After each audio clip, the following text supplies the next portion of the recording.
Ты слушаешь Радио Мария.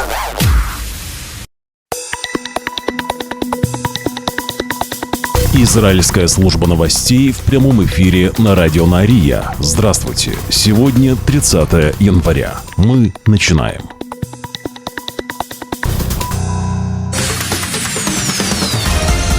Главные новости Израиля.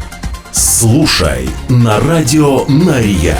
Сегодня, 30 января, Израиль освобождает из израильских тюрем ряд известных террористов. Все это в обмен на 3 израильских заложников. На свободу из Газы будут освобождены Арбель Яхуд, Агам Бергер и Гади Мозес.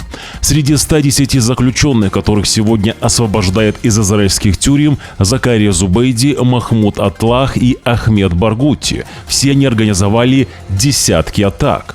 Из 110 заключенных, которые будут освобождены сегодня, 33 отбывают пожизненное заключение, 47 – длительные сроки тюремного заключения, остальные же 30 – женщины и несовершеннолетние. По словам представителя пенитенциарной службы Израиля, заключенных будут доставлять в 2 основных приемных пункта, затем же отпускать домой или депортировать. После подтверждения возвращения 3 израильских заложников из сектора Газа, заключенные, направляющиеся в Иудею и Самарию, будут сопровождаться Красным Крестом к пункту освобождения. Ну а те, кого депортируют или освобождают в Газе, будут сопровождаться специальными подразделениями пенитенциарной службы к контрольно-пропускному пункту Керем-Шалом.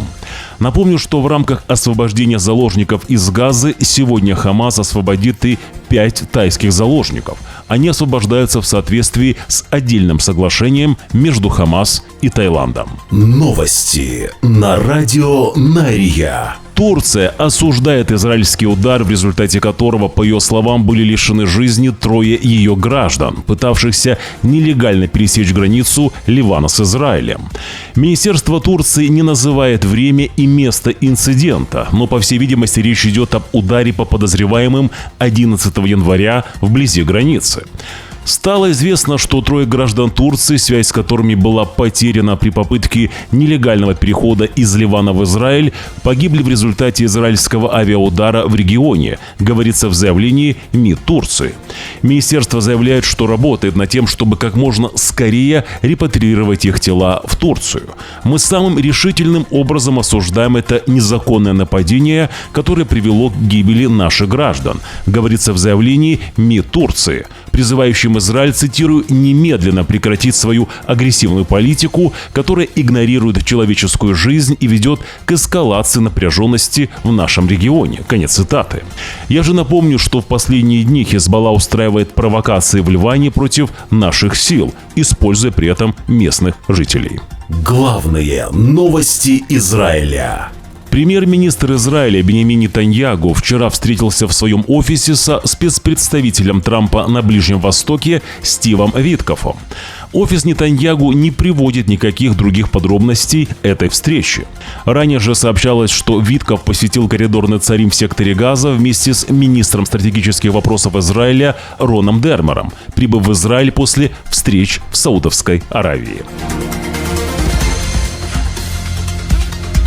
Начальник Генштаба армии обороны Израиля генерал-лейтенант Герци Алеви, который скоро уходит в отставку, вчера посетил коридор Нецарим в центральной части сектора Газа. В ходе визита Алеви заявил, что военные, цитирую, «гордятся тем, что позволили освободить заложников в рамках соглашения о прекращении огня с Хамас, и также гордятся тем, что вернутся в бой, если это будет необходимо». Мы армия, которая очень гордится реализацией политики, реализацией решений о возвращении заложников домой. И мы будем также горды вернуться в бой, если это будет необходимо, сказал Герци Алеви. Израиль утверждает, что агентство ООН по делам палестинских беженцев БАПОР полно боевиков Хамас и подтверждает свое обязательство прекратить связи с этим агентством уже на этой неделе. Цитирую: «БАПОР равно Хамас. Израиль обнародовал неопровержимые доказательства того, что БАПОР кишит боевиками Хамас», заявил журналистам представитель правительства Израиля. Израиль ясно дал понять, если государство финансирует БАПОР, это государство финансирует террористов. В БАПОР работают более 1200 членов ХАМАС, включая террористов, которые устроили бойню 7 октября 2023 года. Это не помощь, это прямая финансовая поддержка террора.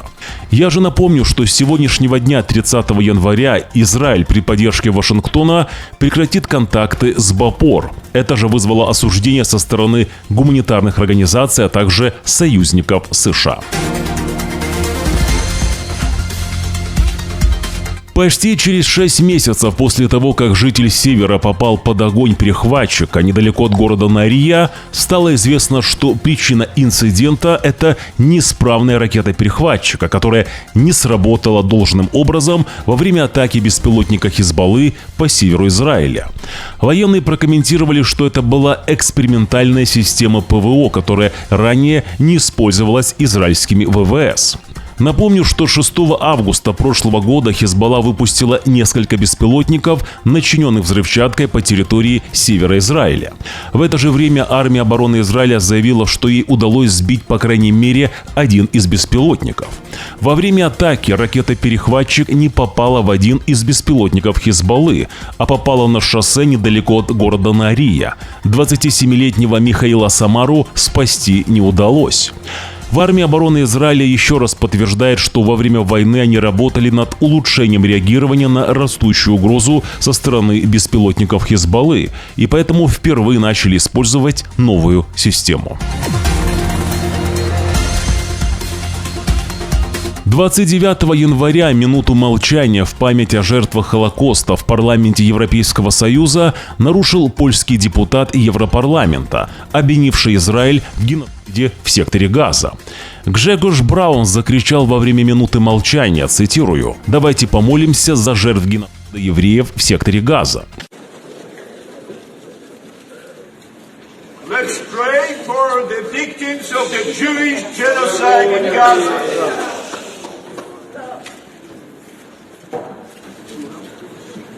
Thank you very much. Thank you very much. Thank you everybody for praying for the victims of the Jewish genocide in Gaza. Mr. Brown, you leave the chamber now. Как только минута молчания закончилась, Брауна попросили покинуть зал заседаний. Европейский конгресс называет эту вспышку, цитирую, «отвратительным проявлением антисемитизма в самом сердце европейской демократии». Позже Браун скажет, что он не нарушил мероприятие, а скорее дополнил его. «Я поделился наблюдением, что, по-видимому, все жертвы равны, но некоторые из них равнее других», — сказал Браун. Я же напомню, что в декабре прошлого года Браун сорвал празднование Хануки в польском парламенте с участием членов еврейской общины, взяв огнетушитель и пройдя через вестибюль парламента к месту, где стояли свечи миноры. Затем же он поднялся на трибуну в зале заседаний, где назвал Хануку, цитирую, «сатанистским праздником» и сказал, что восстанавливает нормальность. Новости на радио Нария. Президент США Дональд Трамп сегодня подпишет указ о борьбе с антисемитизмом и пообещал депортировать студентов колледжей, не являющихся гражданами страны, а также других иностранцев, постоянно проживающих в Америке, которые принимали участие в пропалестинских протестах. Об этом сообщил представитель Белого дома. В информационном бюллетене к указу говорится, что Трамп прикажет Министерству юстиции, цитирую, «активно преследовать террористические угрозы, поджоги, вандализм и насилие в отношении американских евреев». Всем иностранцам, проживающим в стране и которые присоединились к протестам в поддержку джихада, мы предупреждаем: в 2025 году мы вас найдем и депортируем, говорится в информационном бюллетене Трампа. Я также быстро отменю студенческие визы всех сторонников ХАМАС в университетах и городах, которые, как никогда ранее, заражены радикализмом. Конец цитаты. Главные новости Израиля. В своей последней просьбе об отсрочке дачи показаний по уголовному делу премьер-министра Биньямина Нетаньяху, связанным с шампанскими сигарами, Нетаньяху просит отменить слушания на следующей неделе в связи с его приглашением в Белый дом для встречи с президентом США Дональдом Трампом. Адвокат Нетаньяху Амит Хадад в письме в окружной суд Иерусалима сообщает, что два лидера обсудят вопросы, имеющие решающее значение для внешних отношений и безопасности Израиля, и отмечает, что Нетаньяху станет первым иностранным лидером, который встретится с Трампом с момента его вступления в должность. Учитывая важность визита, который продлится большую часть недели, Хадад просит суд отменить все судебные заседания на следующей неделе. Государственная же прокуратура заявляет, что согласна с отменой, но просит суд либо продлить продолжительность дней дачи показаний Нетаньяху по его возвращении, либо увеличить количество дней в неделю. Напомню, что Нетаньяху начал давать показания 10 декабря, и хотя он должен был давать показания 3 дня в неделю, из-за операции, а также других обстоятельств он дал показания в общей сложности только 7 дней. Суд над премьер-министром продолжается, и уже в ближайшее время мы узнаем подробности «страшного» в кавычках коррупционного дела с шампанским и сигарами, а также заставляла ли Сара Нетаньяху брать мужа в качестве подарков шампанское для себя, которое Сара якобы очень любит. Министр обороны Израиля Исраэль Кац обещает, что армия обороны Израиля останется в лагере беженцев Дженин даже после продолжающейся там военной операции, чтобы гарантировать, что террор не вернется. «Мы объявили войну палестинскому террору в Иудее и Самарии», говорит Кац во время визита в Дженин. Операция «Железная стена» направлена на уничтожение террористической инфраструктуры. Инфраструктуры, которая создавалась в лагерях палестинских беженцев при иранском финансировании и поставках. Кац говорит, что лагерь в Дженине не станет прежним. После завершения операции войска Цаля останутся в лагере, чтобы гарантировать, что террор не вернется. «Я посылаю отсюда четкий сигнал палестинской администрации. Прекратите финансировать терроризм и начните серьезно бороться с террором. Любой, кто финансирует семьи террористов и воспитывает своих детей так, чтобы они уничтожали Израиль, подвергает опасности само свое существование», сказал Исраэль Кац. Министр иностранных дел Израиля Гидеон Саар обвинил Австралию, цитирую, в недостаточных мерах по защите своей еврейской общины, после того, как полиция Сиднея предотвратила попытку нападения, предположительно направленную на синагогу. «Попытка антисемитского нападения в синагоге в Сиднее недопустима», говорит Саар. По словам министра иностранных дел Израиля, последний инцидент пополнил длинный список антисемитских нападений в Австралии, включая и поджог детского сада в Сиднее, поджог синагоги в Мельбурне и многие другие антисемитские нападения. Саар продолжает и заявляет, что эпидемия антисемитизма распространяется в Австралии практически бесконтрольно. «Мы ожидаем, что австралийское правительство сделает больше, чтобы остановить эту болезнь». Новости на радио Нария. Главные новости Израиля.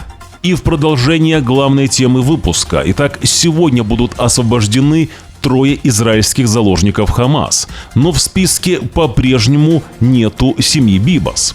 Как стало известно, сегодня Израиль потребовал от Хамас прояснить состояние заложниц Шири Бибас и ее 2 маленьких сыновей – Ариэля и Кфира. Все 3 должны были быть возвращены Израилю в соответствии с текущим соглашением о прекращении огня и освобождении заложников, в то время как женщины и дети должны были быть освобождены первыми по этому соглашению. Тела же должны быть переданы в конце первого этапа. Опасения за судьбу Бибас возросли, поскольку Хамас не вернули их среди первых освобожденных заложников. Сейчас же идет речь только о маме и ее сыновьях. Что с отцом семьи Бибас, который также был похищен Хамас, неизвестно. Хамас же заявляет, что 25 из 33 заложников, которые должны быть возвращены в рамках текущего этапа, живы, при этом не предоставив подробностей о состоянии отдельных лиц. В Израиле существует серьезное опасение за жизнь Шири и ее 2 детей. Сообщается, что теперь правительство Израиля требует четкого ответа по этому вопросу, чтобы предоставить его семье Бибас. Как сообщил высокопоставленный израильский чиновник, запрос был направлен через посредников из Катара и Египта. Израиль требует подробную информацию о месте нахождения и судьбе Шири Бибас, а также ее сыновей Кфира и Ариэля, а также мужа Шири Ярдена Бибаса. Близкие семьи Бибас высказывают свое глубокое разочарование и горе в соцсетях, поскольку их родных не включили в список тех, кого должны были освободить на первом этапе сделки с террористами Хамас. Они отметили, что на все эти вопросы можно дать лишь отрицательный ответ. Родные выразили ожидание трудного и эмоционального дня. Я же напомню, что сегодня освобождают 3 заложников Хамас. В субботу же, 1 февраля, террористы должны освободить уже 3 мужчин-заложников.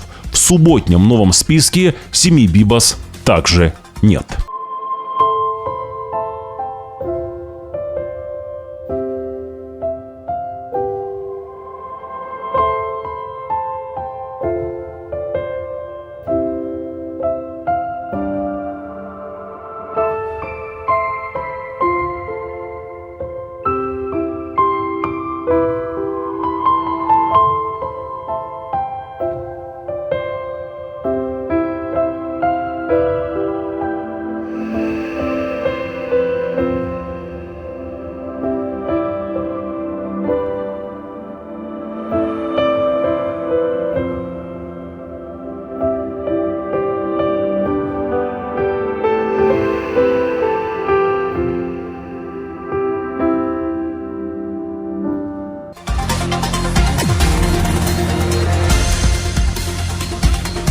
По словам представителя полиции Израиля, вчера вечером израильские силы безопасности арестовали 12 человек в Восточном Иерусалиме по подозрению в участии в демонстрации в поддержку Хамас, посвященной освобождению террориста, освобожденного в рамках соглашения о прекращении огня в секторе Газа. Полиция комментирует, что во время вчерашних рейдов они обнаружили флаги Хамас, фейерверки, боеприпасы и крупную сумму денег. Хотя полиция не уточнила, о какой именно демонстрации идет речь, аресты произошли через несколько дней после того, как в социальных сетях появились кадры парада в честь субботнего освобождения террориста из израильской тюрьмы. Как празднуют хамасовцы в Восточном Иерусалиме, давайте посмотрим.